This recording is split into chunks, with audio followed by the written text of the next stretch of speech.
एक मुलाकात ऐसी शख्सियतों के साथ जिन्होंने दिया है अपने जीवन को एक नया मुकाम। रूबरू कराएंगे ऐसी कुछ हस्तियों के साथ एक खास शख्सियत के साथ मुलाकात जयदेव पटेल के साथ नंबर 1 इंडिया न्यूज पर। नमस्कार व्यूअर्स, मैं जयदेव पटेल और आप देख रहे हैं नंबर 1 इंडिया न्यूज। आपका एक बार फिर स्वागत है एक खास शख्सियत के साथ मुलाकात प्रोग्राम में। आज हम बात करेंगे भारत के विदेश मंत्री 2 दिन के पाकिस्तान दौरे पर रहे, जहां पर उन्होंने कहीं न कहीं जो SCO समिट था उसमें हिस्सा लिया। ऐसे में आखिर इसके क्या मायने हैं पाकिस्तान के लिहाज से, भारत और पाकिस्तान के रिश्तों के लिहाज से। इन्हीं तमाम बात करने के लिए हमारे साथ खास मेहमान है पाकिस्तान के पूर्व प्रधानमंत्री अनवर उल हक काकर साहब का बहुत बहुत स्वागत आज हमारे प्रोग्राम में। बहुत शुक्रिया जी। काकर साहब, आपसे मेरा पहला सवाल है कि 2 दिन के पाकिस्तान दौरे पर रहे भारत के विदेश मंत्री, ये किस लिहाज से आम था जो SCO समिट पे जो हिस्सा लिया? देखिए जी, बुनियादी तौर पे ये दोनों मुल्कों के बीच में जो बाज़ाहिर उन्होंने उसका अहादा भी किया, इजहार भी किया है कि मल्टीलैटरल एंगेजमेंट थी, बायलैटरल थी नहीं। यानी ये प्योरली पाकिस्तान और भारत के बीच में या पाकिस्तान और हिंदुस्तान के बीच में इंटरेक्शन का कोई फोरम नहीं था जिसपे इनके दोनों के जो मसाइल थे उन पे फोकस किया जाता, क्योंकि इसमें मल्टीलैटरल मजीद ममालिक भी शामिल थे। लेकिन जाहिर है आप इसको खुशकिस्मती कहें या बदकिस्मती कहें, जहां पाकिस्तान और हिंदुस्तान होगा तो वो डोमिनेट कर जाते हैं, वही मेन पॉइंट ऑफ डिस्कशन रहते हैं किसी भी फोरम पे। और SCO के साथ भी मेरे ख्याल में यही हो रहा है। और खुसूसी तौर पे अगर पाकिस्तान उसको होस्ट कर रहा हो या हिंदुस्तान अगर होस्ट कर रहा हो मुस्तकबिल में भी कहीं, तो ये एक बड़ी फितरी सी बात है, नेचुरल बात है कि इन दोनों के जो बाहम ताल्लुकात हैं, उनका मीडिया, उनकी समाज, उनकी सोसाइटी, उनका इंटेलिजेंशिया, ये तमाम लोग जो है ना प्रायोरिटी उसी में को देते हैं कि इन दोनों ममालिक के बीच में, इन दोनों देशों के बीच में कैसे रवाबतकार बढ़ेंगे, बेहतरी की जानिब, या वहीं के वहीं साकित होंगे या कहीं खुदा न खास्ता रिवर्स की तरफ जा रहे हैं। ये तमाम पहलू इसमें होते हैं जी काकर साहब, लेकिन किसी भारतीय विदेश मंत्री का 9 साल के बाद में पाकिस्तान दौरा, क्या आप मानते हैं कहीं न कहीं एक मोमेंट मिला है पाकिस्तान के लिहाज से?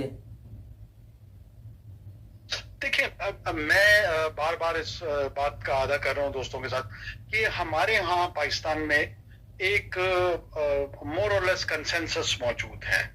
पाकिस्तान की जितने भी प्लेयर्स हैं स्टेट अपरेटिस के अंदर, स्टेट मैनेजमेंट के अंदर, उसमें हमारी सिक्योरिटी अपरेटिस है, उसमें हमारा पॉलिटिकल स्टैब्लिशमेंट है, उसमें हमारी ब्यूरोक्रेटिक स्टैब्लिशमेंट है, उसमें हमारी इंटेलिजेंसिया है, मीडिया है, लिखारी हैं, शायर हैं। बाय एंड लार्ज मुझे बल्कि बासाओं का हमारे मजहब से जुड़े हुए जो सियासी जमातें हैं वो भी इसमें शामिल हैं। ये तमाम के तमाम पाकिस्तान के लोग हिंदुस्तान के साथ एक सेहतमंद हेल्दी एंगेजमेंट या रिलेशनशिप चाहते हैं। उनके जो अप्रोच है वो किसी मजहब की नफरत की बुनियाद पे या किसी जोग्राफिया की नफरत की बुनियाद पे या किसी मुल्क की नफरत की बुनियाद पे, उस नफरत की जो इमोशनल जज्बा है उसकी बुनियाद पे नहीं खड़ा। अगर कहीं माजी में था भी तो वो बहुत ज्यादा तब्दील हो चुका है। और तमाम लोग जो हैं वो ये चाहते हैं कि हिंदुस्तान के साथ वो एक हमारा अहम जाहिर है नेबरहुड में एक बहुत बड़ा मुल्क है, उसकी अहमियत है तिजारत के हवाले से भी, मईशत के हवाले से भी, सियासी एतबार से भी। और इस खत्ते में देखिए, आप ये याद रखें, हम तमाम लोग हमने अपने अपने इंतजामी घर बनाए और हमें उन घरों पे फख्र होना चाहिए। आपको हिंदुस्तान पे फख्र होना चाहिए, हमें पाकिस्तान पे फख्र होना चाहिए। जिन के यहाँ आज बांग्लादेश है उनको उस पे फख्र होना चाहिए। ये हमारा घर है, ये हमारा इस घर की सजावट में, इस घर को बेहतर करने में, इस घर के लोगों की जिंदगी बेहतर करने में अगर किसी की कमिटमेंट नहीं है तो वो ज्यादती कर रहा है। वो उसकी पहली प्रायोरिटी यही होनी चाहिए। लेकिन इसकी बुनियाद पे अगर हम एक ऐसी कंपटीशन इस खत्ते में जनरेट कर दें जो इन लोगों की जिंदगी को अजीरन कर दें, जो इन लोगों की जिंदगी को बेहतर बनाने के बजाय उनकी उसको कहीं पसे पुश डाल दें, उसको पीछे रखें, उसकी कोई प्रायोरिटी ना हो, तो ये अपने अवाम के साथ, अपने लोगों के साथ कोई कमिटमेंट नहीं होगी, ज्यादती होगी। काकर साहब, आपको लगता है कि भारतीय विदेश मंत्री का पाकिस्तान दौरा जो रहा 2 दिवसीय, क्या उससे भारत पाक के जो रिश्ते हैं اس میں سدھار آئے گا؟ دیکھیں میرا اپنا ماننا یہ ہے کہ ہم بہت عرصے سے اپنی اپنی بڑی ریجڈ پوزیشنز لے کر بیٹھے ہوئے ہیں، چاہے وہ ہندوستان ہو چاہے وہ پاکستان ہو، اور یہ بڑا غیر حقیقی رویہ ہوگا کہ ہم ایک دم سے یہ سمجھے کہ کسی ایک وزٹ سے، چاہے وہ ملٹی لیٹرل ہو یا ایون بائی لیٹرل ہو، اور آل آف اے سڈن جو ہے ہم سال ہا سال کے ڈیکیڈز اولڈ جو ہم نے جن کی بنیاد پر ہم تین جنگیں ایک دوسرے کے ساتھ لڑ چکے ہوں، وہ یکدم سے تبدیل ہو جائے گا، یکدم سے آپ میری پوزیشن تسلیم کر لیں گے یا میں آپ کی پوزیشن تسلیم کر لوں گا، بڑا ان ریئلسٹک گول ہوگا۔ یہ ضرور ہے کہ ہمیں یہ ریئلائز ہونا چاہیے کہ کیا ہمیں ایک دوسرے کی ضرورت بھی ہے یا نہیں ہے۔ جس دن ہم نے اس نقطے کو سمجھ لیا کہ ہاں ہمیں ایک دوسرے کی ضرورت ہے، ہمیں ایک دوسرے کی ضرورت کو تسلیم کرنا چاہیے، اس کے بعد باقی عمارت کھڑی کرنا کہ اگر ضرورت ہے تو پھر انگیج کیسے ہونا ہے، کن کن نکات پہ ہونا ہے، کون سے کور ایشوز ہیں۔ ہم کہیں گے کشمیر کے بغیر کوئی بات نہیں ہوگی، آپ کہیں گے وہ ہمارا ٹوٹ انگ ہے، یہ آپ 70 سال سے کہتے آ رہے ہیں، ہم کہتے آ رہے ہیں، 270 سال مزید اس طرح گزر سکتے ہیں، 370 سال مزید اس طرح گزر سکتے ہیں، لیکن جب ہم ایک دوسرے کی نیڈ بیس اپروچ پہ اگری ہو جائیں گے کہ ہمیں ایک دوسرے کی ضرورت ہے نو میٹر واٹ، تب ہم ان اختلافات کے باوجود، ان اختلافات پر کو اپنی جگہ پہ رکھتے ہوئے جتنے بھی فریقین ہیں، اور اس کے سب سے بڑے فریق کون ہے، 1.25 ارب 1.5 ارب ہندوستان کی آبادی ہے، 25 کروڑ لگ بھگ پاکستان کی آبادی ہے، یہ تمام لوگ اس کے فریق ہیں۔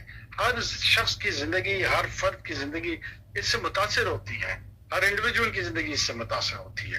یہ ایسا نہیں ہے کہ یہ چند سیاسی جماعتوں کا یا انٹلیکچوئل ایلیٹ کا مسئلہ ہے یا اکنامک یا بزنس ایلیٹ کا مسئلہ ہے، اور وہ اس مسئلے کو جو ہے نا آپس میں گفتگو کر کے حل کر دیں گے۔ اس کے اثرات ہر انسان پر پڑتے ہیں، تو لہٰذا ہر شخص، ہر آدمی اس میں ایک فریق ہے۔ جی کاکڑ صاحب، آپ سے میرا ایک آخری سوال ہے کہ بھارت کا ہمیشہ سے مدعا رہا ہے پاکستان کے لحاظ سے آتنکواد، ایسے میں کیا پاکستان جو ہے وہ بھارت سے رشتے اچھے سدھارنے کے چکر میں آتنکواد کو سمبودھت کرے گا؟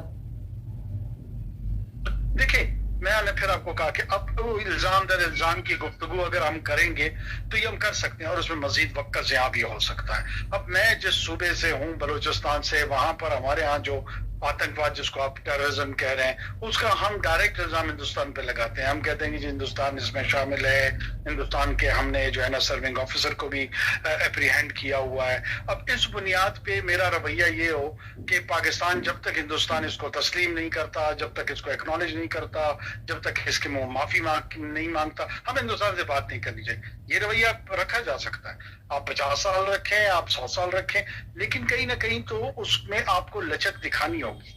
ہم تمام ایک دوسرے کو، ہماری انٹیلیجنس کمیونٹی جانتی ہے کہ وہ ایک دوسرے کے ساتھ کیا کر رہے ہیں، ہمارے سیاسی قیادت ایک دوسرے کو جانتی ہے، ہماری فوجی قیادت ایک دوسرے کو جانتی ہے۔ یہ حقیقتوں کا ادراک دونوں جانب سے ہے۔ میرا ماننا صرف اتنا ہے کہ ہمیں اب ایک آنسٹ گفتگو، ایک ایماندارانہ گفتگو ایک دوسرے سے شروع کرنی چاہیے، بجائے اس کے کہ ہم چالاک بن کر بولنے کی کوشش کریں اور ہم سمجھے کہ جی ہم نے جو گفتگو کی، ہم نے جو انداز اپنایا، اس سے ہمارے مدعے کی جیت ہوئی اور جو دوسرا مدعا ہے اس کی ہار ہوئی۔ اس سے ہم منزل پہ پہنچ نہیں پائیں گے، میری رائے ہے۔ جی کاکڑ صاحب نے ہمارے لیے سمے نکالا، اس کے لیے آپ کا بہت بہت دھنیہ واد۔ بہت شکریہ۔